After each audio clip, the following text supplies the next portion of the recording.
మెదక్ జిల్లా మసాయిపేట మండల కేంద్రంలోని శ్రీ షిరిడి సాయిబాబా దేవాలయంలో గురువారం గురు పౌర్ణమి వేడుకలు ఘనంగా నిర్వహించారు. గురు పౌర్ణమి సందర్భంగా శ్రీ షిరిడి సాయిబాబాకు ఉదయం పంచామృతాలు, సుగంధ ద్రవ్యాలతో ప్రత్యేక అభిషేకం నిర్వహించారు. రంగురంగుల పూలమాలల పట్టు వస్త్రాలతో స్వామివారిని అందంగా అలంకరించి ధూపదీప నైవేద్యాలు సమర్పించి భక్తులకు దర్శనం కల్పిస్తున్నారు. ఆలయ కమిటీ చైర్మన్, మాజీ సర్పంచ్ మధుసూదన్ రెడ్డి ఆధ్వర్యంలో సాయిబాబాకు విశేష పూజలు నిర్వహించారు. సాయంత్రం ఆలయ ప్రాంగణంలో అన్నదాన కార్యక్రమం నిర్వహించారు.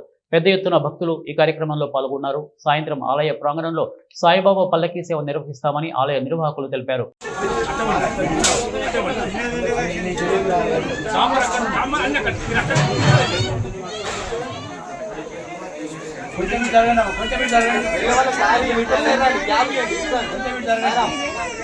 జరగాలంటే లైన్ తప్పు